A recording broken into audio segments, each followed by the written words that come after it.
thrilled to be hosting and being at home as long as as long as we keep winning. We started out the year with a goal of being a top 4 seed, and we accomplished that, and so that gives us a chance to have the home court advantage, and we're excited to get going, and just are really hopeful for a well-attended match against Morehead State. Because you have so many veterans, and even some of the couple of the younger players, they've been kind of down this road to a Final Four in the past with that experience. What do you even say to them at this point? Are they at the point where they can kind of self-police and they don't really need a lot of, motivation and or other little nuggets from you? I think it's probably just as coaches, it's our job to try to, it's more about honest conversations about keeping them locked in, and there's just a lot going on. There's a lot of media, there's finals coming up, there's family pressure, and so just making sure that we're doing everything we can as a coaching staff to make sure that we're helping them stay focused and lightening their load. First time ever in program history you guys get the number 1 overall. I know you said at the beginning of the season you want to be number 1 at the end, but with just 3 weeks left in the season, what does it feel like to be that true number 1? Yeah, I think I think I'm probably just repeating myself, but I like being number 1 because I like how it's affected our program and the attendance and the buzz. But we're in, our ultimate goal is to be number 1 at the end, and then our ultimate goal is to have good practice today. So, I mean, you guys have been playing at a pretty high level all year, but what has there anything specific you've seen that has gotten better with this group as the year's gone along? I think as compared to the start of the year, I think we're as a team, our settings improved, not just Rachel, but that's improved. I think we're running the back row better than we did at the start of the year. So those are probably, and potentially serving a little better, but I think those are probably the team things. I think the rest is just like plugging away at some individual stuff. Were you surprised with any of the top 4 seeds? I think it was pretty straightforward when they were released. Were you surprised by any of that? No surprise. Yeah. What do you think about your region? I think, I had a feeling the one side would be pretty heavy ACC and another side would be pretty heavy with Big Ten teams. I was certainly really proud of our conference for getting so many teams in.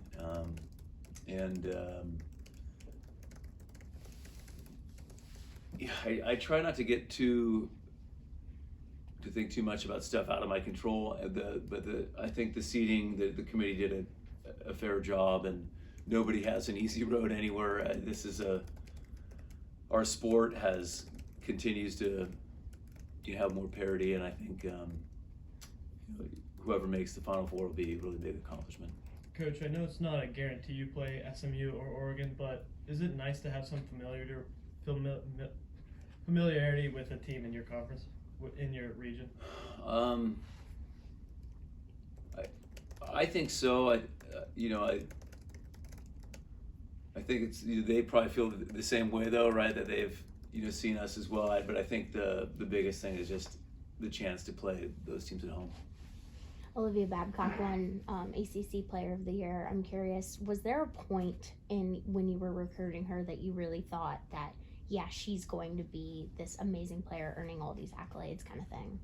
I think I always thought she could, like really early on. She's she's physically gifted and was newer to volleyball when I first saw her. But so it just was hard to know. I guess I just couldn't have predicted how quickly, or how dominant. But I always, from the moment I saw her, I thought, wow, this girl's got a chance. from your perspective, how has she been able to make the jump so quickly? I think it's probably, if I could know that, I would recruit every kid that would end up being like her. But I think it's a combination of she learns quickly, and I think that part of that is she was a multi-sport athlete, so I think that helps. She has incredibly high standards. She's as a freshman was some kids are just happy to be out there and get a shot, and she'd be, hey, I could have done better. And so she has that that elite level drive.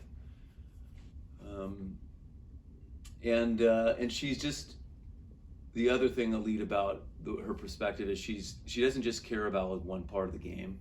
So it won't be the coaching staff saying, hey, get some extra defensive reps. She'll be the one kind of grabbing us. Hey, I feel like I'm not taking as well as I could. And so she really cares about her whole game. Coach Hill, there's a underrated part of her game.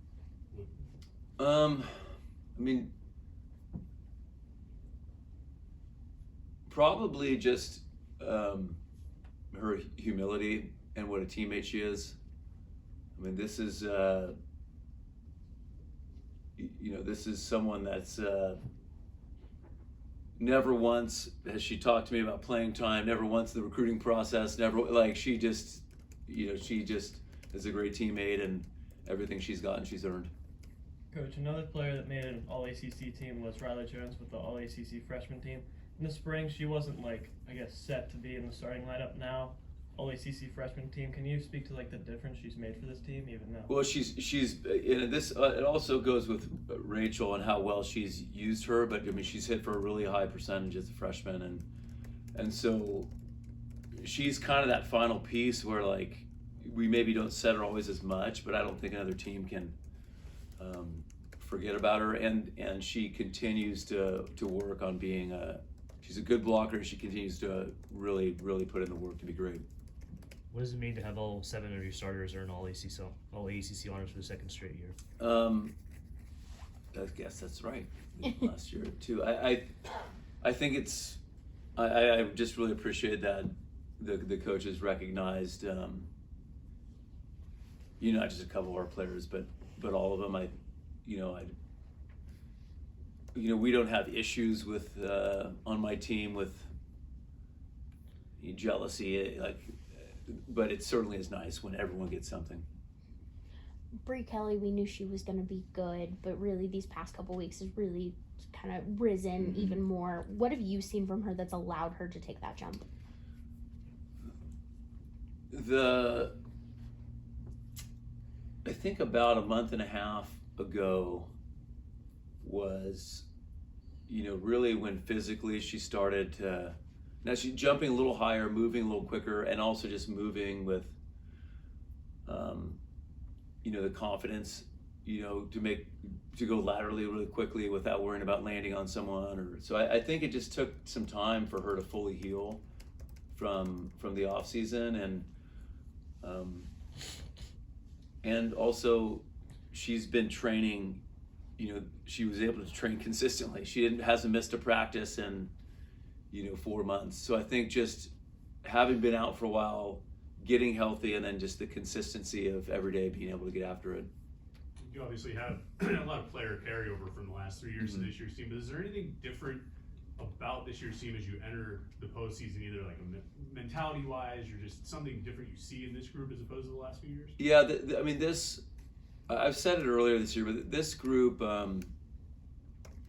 just has all those returners, so I think it's probably, they talk about the Final Four and the national championship more than I do. It's not something we really need to talk about. They know that we have the talent to do it, and so I think that level of drive has been there from the start, and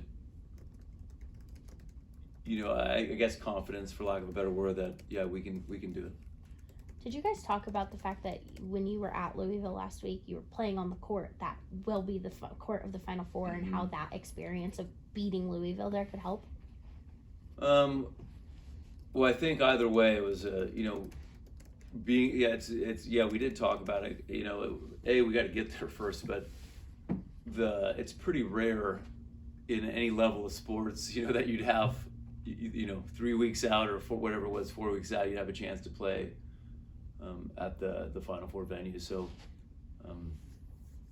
hopefully that proves to be an advantage for us.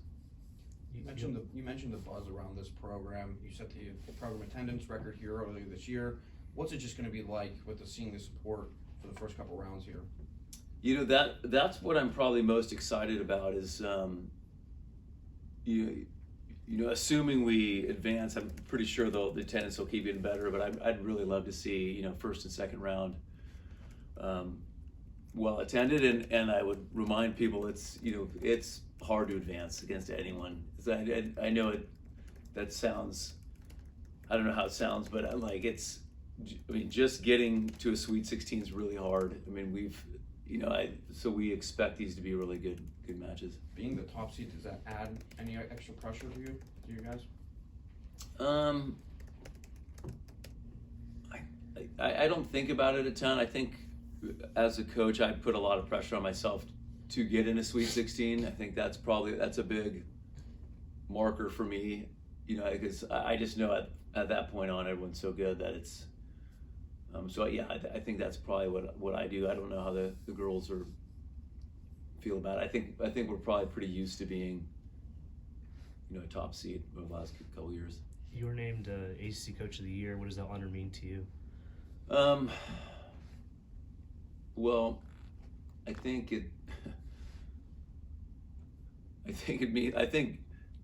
good coaches have good players, and ideally good players have good coaches. So I just feel like it's a team award, and I certainly give a lot of credit to my staff and my support staff. This is the best staff and support staff I've ever had, and so it's credit to them. Kellen said on a podcast the other day that you're going to play up until the Final Four in the Pete. Was that something that was important to you? Because I know, like in previous years, it's been one weekend at the Pete, one weekend at the Fence. Mm-hmm. I think. Well, ideally we'd like to have big crowds, and it doesn't always work out with the basketball schedule, and so just grateful that our administration made it happen and that it worked out this year. What have you seen from Moorhead State, your first round matchup? With anything at all? Yeah, we're still in the process of scouting them. Actually, in some ways, we kind of reverse scout a little bit. We start with the other teams, and then we kind of get deeper into Moorhead. But we're my assistant reminded me there is one player that we played that was on the team. We played them a couple years ago. But we expect them to come in, and play like they have nothing to lose, and so that's always scary when someone's playing loose, and so we know that we're going to have to come out of the gates with a lot of defensive pressure. What have you seen from UTEP and Oklahoma in your scout? Not super advanced with UTEP yet. Oklahoma plays very, very fast. I'm friends with both their coaches. So they'll pose a unique defensive challenge with, it's probably the fastest offense I've seen this year. Yeah, that's it for now. You have a bunch of players on your team that'll be playing in their last NCAA tournament, and thinking back to some of them, their first NCAA tournament was a Final Four run. Mm-hmm. I know that it's hard to reflect in the moment, but is that something you've thought about at all? Like, as you guys have begun this, that, Rachel, Emmy, Valeria, Kat, Nisa too, just their experience in the Final Fours and all that. Yeah, not a ton, because we're always just thinking about the next game, but there have been times this year where, Valeria being her 6th year, hey Valeria, tell them what it was like back when we, she reminded me that she didn't travel her freshman year because we were saving money because we were a red shirt, and I was like, we did that. So yeah, our program's changed a lot and the expectations have changed, but it's certainly been, an incredible run by the senior class. With those group of players that she just mentioned, could you sense anything just in their collective demeanor this year, and just maybe the way were they even a little more businesslike than usual? Just as we said, they're knowing this is going to be their last go around, and the potential this team had. Yeah, they've been so serious all along. It's hard to say, but I probably would just, put it this way. I think Valeria, I think Rachel's been locked in. She's been leading the charge with, how competitive she is and how much she wants to win. But I think whether it's Valeria or Kat, they came back for this reason, to be part of this group and to pursue a national championship. You said Rachel's locked in, has been kind of leading the charge. Does she ever get on her teammates because of her, just her intensity, like in practice or anything? Certainly. Yeah, and we have the kind of team culture where that's encouraged, where we like to talk about small conflicts. We don't like big ones. So that's one of our kind of mantras. So we like to be combative in practice and competitive, and we feel like that prepares us for the game. Do you have an example of something Rachel has maybe said or done with a teammate that you've seen like kind of result in a game? Probably like with a teammate. No, I think it's more just taking the lead of the coaches. The only time we really get on each other is when it is for effort plays. So if someone is not going for a ball on defense or and so she is I would say she's one of the players that, will hold that standard, as, if the coaches don't say, hey, we need that ball up. But in terms of like setter, hitter connection and communicate, there's like, she's, they're all very collaborative. We all want the same thing.